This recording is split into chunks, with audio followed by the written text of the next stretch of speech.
The trade deadline in the NHL is approaching on Friday, March 3rd, and the New York Rangers and their fans are waiting to see this possible deal of Patrick Kane being dealt to the New York Rangers. And I wanted to talk to Larry Brooks. Larry, how you doing, man? I'm good. My head is kind of in the middle of calculus and trigonometry, but it's all good. I it's didn't know that you would need to have an advanced degree in calculus in order to make a hockey trade, but that's what it's come to here with the Rangers and Patrick Kane. It really has. And we've seen it play out in the actual games now about how the Rangers manage their roster. I mean, talk about yesterday against that win against the Kings. You saw two players in Ryan Carpenter and Braden Schneider sitting on the bench dressed up, but they never took a shift. Can you just explain to us why that happened that way? Yeah, I think it's unprecedented. Much this last week has been unprecedented. It's kind of like trade deadline day in the NHL is now election day in the US. It's kind of a period, of election days. It's kind of a period of trade deadline days now. Simply put, a very complicated situation can be distilled to this: the Rangers needed to create the Rangers need to create enough cap space so they can accommodate Patrick Kane. Right, that's number one. As of yesterday, they were not going to have enough cap space to get it done in a timely manner by keeping Braden Schneider on the roster between now and Wednesday's game against the Flyers. And so they were intending to send Braden Schneider to the American League following yesterday's game against the Kings. They needed to protect against an injury for Braden Schneider. And so that's why they didn't allow him to play in the game. The same applied to Ryan Carpenter, who was recalled on Sunday after Jake Leschyshyn had been waived. They needed to have a 20-player lineup yesterday under mandate by the NHL and CBA. If a team is cap compliant, which the Rangers were, then they were required to dress 20 players for the game, 18 skaters plus two goalies. Carpenter was one of them, but they need to send Carpenter back to Hartford when they get Kane. And so they couldn't risk Carpenter being injured either. You can't send an injured player to the American League. So that's why they needed to hold Carpenter out of the game too. Carpenter wound up actually taking one 13-second shift because he was in the penalty box serving K'Andre Miller's match penalty. And so Carpenter avoided injury in those 13 seconds it took him to get across the ice. But that's it. I mean, the Rangers started with 16 players. They went down to 15 when K'Andre Miller was got a game misconduct in addition to the match. 4 defensemen, 11 forwards, but they persevered. It was kind of a farce, but they won the game. And not only did they win the game, they played their best game probably in 2 weeks. And so, yes, in general and in theory, it's kind of a farce that a team needs to do that, but it didn't actually hurt the Rangers on Sunday. It may even have benefited them because, the focus was so trained on knowing that nobody else could afford to take a bad penalty or nobody could afford to make mistakes. So it's been a bizarre situation. The Rangers are dealing with it as best they can. They really are. And I think another interesting thing about all this is it seems like there might be this not cloud, I should say, but there's this energy around the team, like they're waiting to see this deal get done. How do you see that in the locker room? Do you see these players being maybe not affected, but like there's this big move coming? We just we're waiting for it to happen. Do you see that being affected on the team? I think on Saturday in Washington it was part of the issue. They played as poorly as they've had all year. I don't like to make excuses. I'm not in the business of making excuses for the Rangers. I never have been, and they don't make excuses for themselves. But I think there's been so much going on around the team for a week now. It's really been an extended period where every day now there has been more and more and more, and the anticipation is building, but it can't be done immediately. So yeah, I do think it was part of the issue on Saturday. I think though with Sunday, they've put this behind them. Their next game is Wednesday in Philadelphia. Kane probably will be a Ranger by then. And so I think, then they will need to get on to the business of integrating Patrick Kane into the lineup, of doing a much better job and mutual better job of integrating Vladimir Tarasenko into the mix. I mean, he hasn't done very much in his 2 weeks here. So, there will be 22 games remaining for the Rangers to get their team ready for what is going to be a meat grinder of a playoffs. I mean, everybody around them has gotten better too. We think the Rangers have gotten better. We think they're going to get better with the addition of Kane, but the Devils have gotten better by adding Timo Meier. The Maple Leafs have gotten better by adding Ryan O'Reilly, and they picked up a defenseman and Jake McCabe and Sam Lafferty from Chicago today. Tampa picked up Tanner Jeannot. I mean, everybody is, this is an arms race in the East. Boston got better. They added a defenseman and a fourth line center. So, it's going to be a meat grinder. And, the margin of error is going to be so slim, not only for the Rangers, but for the Devils, for the Maple Leafs, for the Lightning, for the Bruins as they get, down the line, for Carolina. And it is quite, it is not only possible, but it will happen that a team that is probably good enough to win the Stanley Cup is going to be eliminated in the first round. So, there's a lot coming up here over the next few weeks, but they still have to make the trade. They still have to make the trade, and Patrick Kane still has to play for the Rangers. And it appears inevitable. It appears that it'll happen Wednesday. But until it happens on Wednesday, it hasn't happened. Well, what's fascinating too, Larry, is that a lot of Rangers fans, when they saw the Vladimir Tarasenko trade go down, they said, I guess that means no Patrick Kane won't happen. And to walk this back a little bit, even Patrick Kane had some comments after he saw Tarasenko get traded to the Rangers. It seemed like he thought he was getting traded to the Rangers, and those dreams had died. But can you talk about Patrick Kane and just that no trade clause, how he was able to use that? And then Chris Drury was able to see, like, this can happen. We can actually make a trade for Patrick Kane. And can you just talk about a little bit more about how the Rangers can make this trade, not only just with the cap gymnastics they just did, obviously, the past couple of games, but involving a third team and retaining salary and the type of assets the Rangers will have to trade for that third team, and also for the Blackhawks return as well for trading Patrick Kane. Yeah, it's a unique situation, and I don't have all the information of what exactly changed after the Tarasenko deal. It's more than a guess, but it's not knowledge. My educated guess is that the Rangers weren't sure that Kane wanted to come.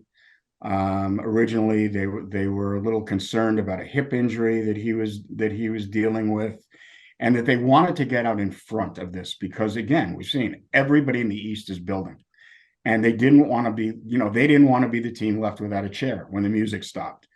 Plus, it is beneficial for a team to make trades as early as possible because it does take a lot of time for veteran players to accommodate, to adapt, and for a team to accommodate these kinds of big ticket trades. And we've seen it's been a couple of weeks, and Tarasenko's has had an issue. So they wanted to make the deal early. The Islanders had made a deal earlier than that by getting Bo Horvat. The Islanders are a slightly different situation where, the top teams in the East are now building for the Cup. The Islanders, of course, they want to win the Cup, but they're building to get into the playoffs. I mean, their goal is to finish in 8th right now and then go from there. But so Bo Horvat had already been traded. Drury didn't want to be left out in the cold, and St. Louis was ready to deal. Chicago was not ready to deal. And so they made the deal for Tarasenko. And then it quieted it really did quiet. Even after Kane had said, I guess this is it, or, paraphrasing what he said, it was quiet for another week or 10 days. There was nothing. And then I don't know, he was still out there. Patrick Kane was still out there. And I actually wrote last week, you know what? The Rangers could still do this. I mean, Mm, and they could do this by waiving Kravtsov. That's what I wrote last Monday. The Rangers could actually get Patrick Kane if they started the process. They could waive Kravtsov. They could create the money. And I don't know what happened, but it was like from there, it has just exploded. And the following day, it became all right. Patrick Kane wants to come to the Rangers. I wrote the next day that Drury had signaled that the Rangers would do whatever it took to get him if that was going to happen. And so, it's just been this local, almost a runaway train for the last yeah. week. In order to get it done, yes, the Rangers need a third team to take 25% of Patrick Kane's contract after the Blackhawks have taken 50%. There have been already 2 trades made this year in which a third party has acted as a broker. Minnesota Wild both times. They did it in the Ryan O'Reilly trade with Toronto and in the Orlov Hathaway trade with Boston. And what they got was a 5th rounder for one and a 4th rounder for the other. So I would assume that's the currency we're talking about here. My presumption is a 4th or 5th or equivalent asset will go to the third team. The price they're going to have to pay to Chicago really is unknown. They have leverage, no question about it. Patrick Kane has leverage with a no move clause to direct the trade only to New York. But you don't want to, but the Blackhawks aren't going to roll over and give him away for nothing. They're not going to be embarrassed. They want to do right by Kane. They do. They don't want to be in a public spat with Kane. They don't want to be perceived as denying Kane a shot to win a 4th cup. They owe him something for 3 cups. But again, they're not going to take a 5th round draft pick in return for Kane. Now, Drury has been adamant that he's not going to give up the 2nd first rounder the Rangers have this year. He's not going to give up any of the blue chip prospects they have. And that means Brennan Othman. That means Will Cooley. They don't want to give up Adam Sikora. They don't particularly want to give up Zach Jones. But I think at some point they may wind up trading a future first rounder for him, maybe a 24 or 25, and maybe a protected first rounder, and something else. Last year the Flyers had a similar situation with Claude Giroux. He wanted out after a career. He was a pending free agent. They weren't going to sign him. He wasn't coming back to Philly. He had a no move, and he only wanted to go to Florida. And so they worked only with the Panthers, but it still cost Florida a 1st rounder, a 3rd rounder, and a 5th rounder.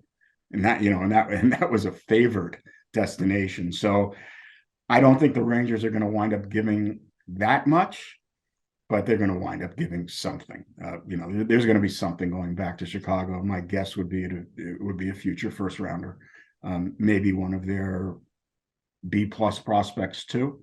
But that remains to be seen. I assume that 95 to 98% of this is done.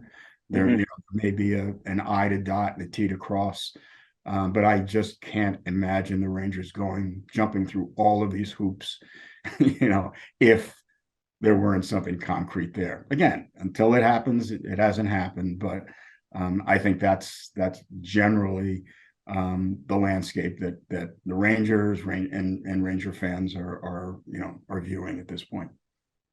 And ultimately, March 1st is going to be that date that we'll all be paying attention to see if that deal does indeed get done. My last and final question to you, Larry, is let's say this deal does get done. What type of impact do you see Patrick Kane having on this Rangers team? Well, they'll be a rock star top 6. I mean, they just will be. I mean, they're loaded with stars up top. I presume he's going to play well. It's Patrick Kane coming to New York in search of a 4th cup. He's a spotlight guy who's going to be in the spotlight. And that's another reason why the Rangers are going to need some time. It's going to change the dynamic. I don't care how good of a teammate he is and everything you hear is he's a good teammate, not casting any aspersions, but they're bringing in a big time player into a room, with a month to go in the season. And everything and things are going to change. Assignments are going to change. Someone's going to be kicked off the first power play. That means someone's going to get knocked off the second power play. I mean, roles will change. But I think there'll be an enormous amount of energy within the room and around the team. It's they are taking the and probably required um, trail of adding top sixers rather than adding third and fourth line grinders, because they're just not set up to do that right now. We can talk for hours about how the Rangers are set up, but in the middle of a season at the trade deadline, you are not going to completely be able to flip your team construction on its head. They were limited in what they could acquire at this trade deadline because of their cap situation next season. So that's why they were only essentially in the running for players who were rentals. They couldn't take on salary for next year and the year after. There are a lot of players who could have helped them on their third and fourth lines, but they carried contracts for the next couple of years, and the Rangers couldn't accommodate that. So their field was limited to rentals, and they got two big time rentals in Kane and Tarasenko. Now they have to fit them in.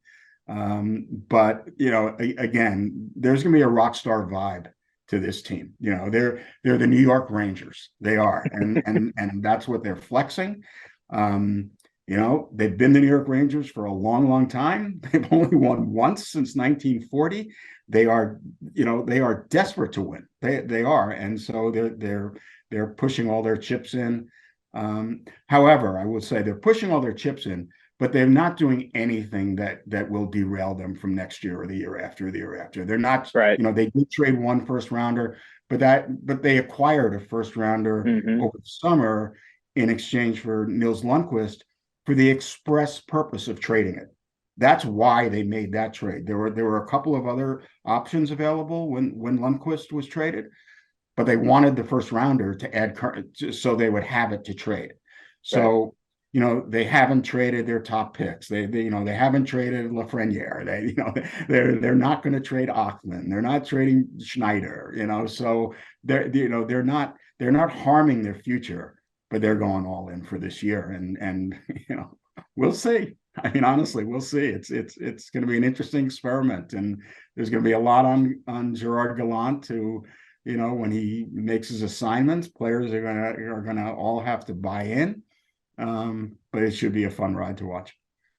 It certainly will, and it's going to be a lot of fun to see how this all plays out. And March 1st, we'll obviously be paying attention closely to see what happens. Larry, thank you so much for helping us put this all in perspective, and thank you as always, man. Oh yeah, my pleasure. Thanks.